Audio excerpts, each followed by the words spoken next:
Cincinnati Reds there. Yeah. You got any 35-year-old boxes of cereal at home? No, I do not. That's what you meant. Yeah, Coach Rich, we're asking about his connections to Ohio, and he was mentioning as a Cincinnati Reds fan, he has a Wheaties box from 1990 still on his desk or something. So that's Who's on it? Huh? Who's on the the Reds won the World Series in 1990. Oh, that's so good he was information. 10 years old and he's got the Wheaties box. So, yeah.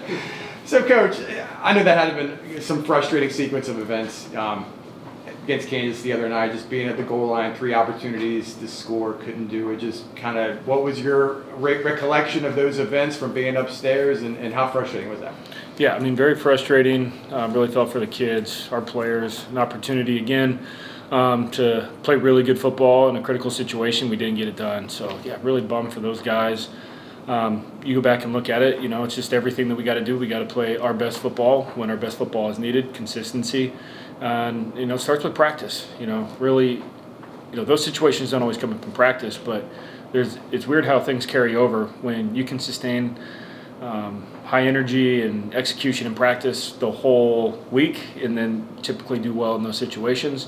Not to say that we had a bad week of practice by any means, just got to be a little bit more sharp so when we do get in those situations, we got firm feet and we can execute. Is that a point of emphasis this week, just maybe Sure. with blocking and offensive line? Where did you see things kind of not come together on those plays? Yeah, I mean, there's a couple details that we need to do a better job coaching, and it really comes down to the base fundamentals, pad level, coaching up sneak a little bit better, not necessarily just on the offensive line. Everyone wants to say it's easy to look and say you can't get it in from the one in a critical situation. Obviously, that's on the line. It's not necessarily the case. It's everybody, It's how we're running the football. It's the detail of understanding the techniques that we're getting from the defense and how we should attack those. So those are things that, as a young team and we're learning and growing, I definitely see us being a whole lot better in that situation moving forward. Steve, I asked Scott about this yesterday, but how frustrating has it been to the injuries at quarterback? You haven't had consistency, so to speak. Week in and week out, knowing who's going to be the starter. You're having someone who's maybe banged up. How frustrating has that been to try to build some of that consistency on the practice field? Yeah, I think it's fair to say. Yeah, I think it's fair to say you get frustrated when you get a rhythm and then your rhythm gets thrown off.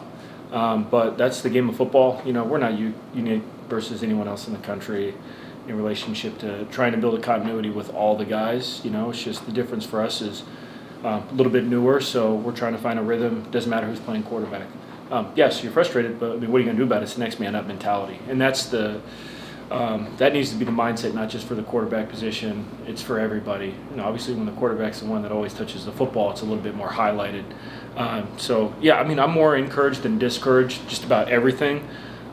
When you look and pull up the tape, it's 11 guys playing their balls off for what sometimes previous games 3 quarters, 3.5 quarters. This game in particular, really the first half, and you kind of scratch your head and try to figure out, okay, what are the things that we can do as a staff to put these guys in good situations so we kind of give them a layup, give them a win, something by design. But ultimately, it's all of us trying to find a way. When things get really hot and heavy and it's hard and there's layers of ambiguity from what the defense has given us, just find a way to make it work. And a lot of times that's fast reactions. Okay, maybe this is an unscouted look. They've never shown this before. We need to be able to execute our plays, whatever the scheme is in those situations. And those are the teams that win a lot of football games, are the ones that can do that. Coach Frost made a heavy emphasis on playing all 4 quarters. Obviously, against Kansas, third quarter was one to forget. What went wrong from your perspective? We came out flat in the second half. I don't necessarily attribute it to one single entity. I think there's multiple layers to that question. They did a good job on defense in particular. They adjusted. They had a good second half adjustment, and we got into a situation. We had a third and medium, and we didn't convert. Very similar to the Kansas State game. It was how we started, and we didn't convert on a pretty simple play on third and medium. And then just the reality of it, human nature, you're off the field for about 20 minutes of real time. Right, not 20 minutes on the clock, but 20 minutes of real time. And we have to do a better job of being able to sustain, no matter what time it is at night, no matter what period it is in the game, we have to find ways to keep that level of energy up. And we put a big highlight on that. So that's going to be the challenge to the offense moving forward. 4 quarters of football, not 2.5, not 3. It's always going to come down to last whistle, and it does come back to practice. How does practice rep number 92 look versus reps 1 and 2? And that's the emphasis.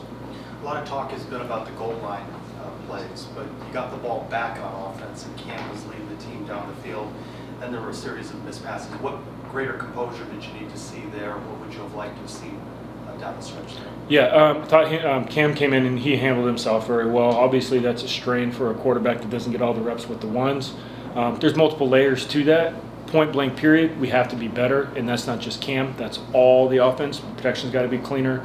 The coaches, we got to be a little bit better. There's a couple things that they did that challenged our protection a little bit, so it just kind of got us off schedule and rhythm. Ultimately, the things we have to be better at is we need to get in those situations. We got to simulate those situations in practice, and it really comes down to what I said earlier. You get into the latter half of practice, and that's when we really have to push through. A lot of times just having firm feet, bright eyes, and being ready to go. It's not necessarily a play call. It's not necessarily one individual, but that's how things happen. I mean, it's playing football at full speed all the time, and you're generally going to make it work.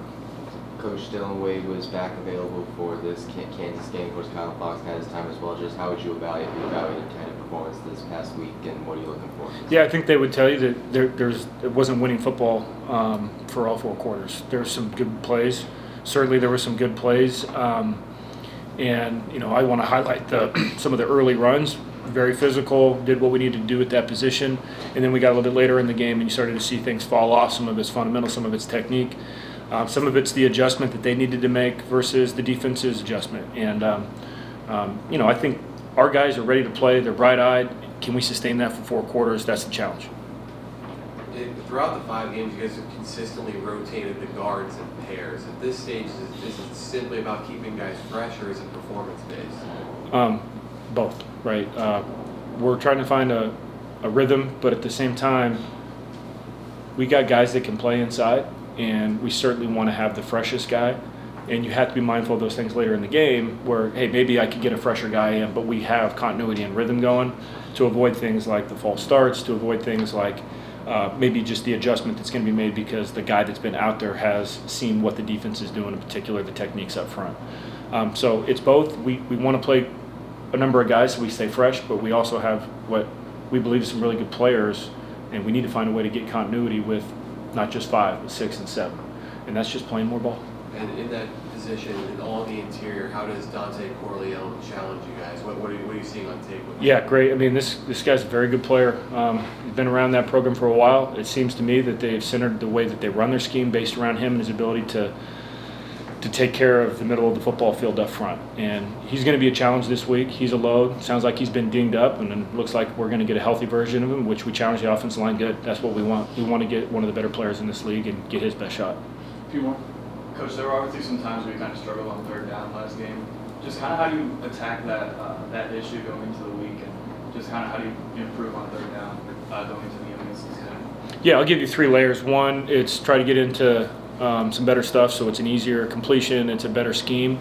Sometimes that's a little bit of a Rolodex when you're looking at the defensive breakdown of what they do, and generally defensive coaches are pretty mindful too of their tendencies, so they change their tendencies. Just straining to find an answer for all the coverages that we might get and the protections.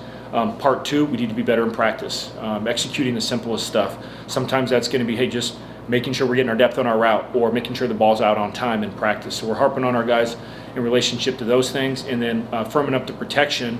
And it's not always just the fundamentals, it's not just the offensive line, it's also schematically putting our guys into a better position and turning the protection in the right direction. So those are going to be the 3 things to highlight. But yeah, certainly want to see some more progress made in that area. Between Miles Montgomery and Jake Nixon, obviously there's a pop every single time Jake Nixon gets the ball. How important is the rushing offense going to be being on, especially with the rotating core? Feels like quarterbacks when quarterbacks injured, during the game, and just how important is that? Essentially, the question is how important is that running offense going to be when you have 2 guys that can really make a pop in the backfield? Yeah, it's important. The running back position is playing consistently good. Particular Miles, he makes some plays that, hey, that's not a great play, and he'll turn it into a positive. And then obviously Nixon being the home run hitter, he's obviously got good speed. So we got to continue to strain to find ways to highlight those guys. Sometimes it's with some creativity, sometimes just doing the base stuff, doing the boring stuff, being willing to do that for 4 quarters of football. But you're exactly right. When you got a run game, that takes a lot of pressure off all the other areas that we've mentioned. And really, to get back to the 3rd down, the other layer to that is try to stay out of 3rd and long the best you can. And a good way to do that is encouraging the running backs to stay consistent. If there's a run that needs to be a dirty run and getting 3 yards is a whole lot better than being second 11. We spoke to Wade and Charles yesterday. He had a big game. He was on the field. Seemed like most of the game, had 3 big catches. For a true freshman, what's been your perspective of Wade and how he's kind of embraced the challenge and kind of turned himself to a major contributor? Yeah, I love watching Waden's growth, and as things go for freshmen, it's not all. There's peaks and valleys, and Waden certainly had some of his challenges, but it's always encouraging. He's got a smile on his face every day. He's a guy that just gets consistently better every single day, and it was cool to see him get the opportunity to go out there and perform. Now, the number of snaps that he got is probably more than we probably want him out there, but when you're at this point in the season, there's going to have to be a guy that steps up, and sometimes it's not necessarily getting the ball and throw it to you every play, but it's being able to run block and doing all those things. He probably went back and watched the tape with Coach Becton and saw, okay, man, there's a whole lot of things that I can be better at, and I love his attitude, and I enjoy being around that dude. Thanks, everyone. Thanks, guys. Thanks, Coach. Have a great day. Thank you. You too.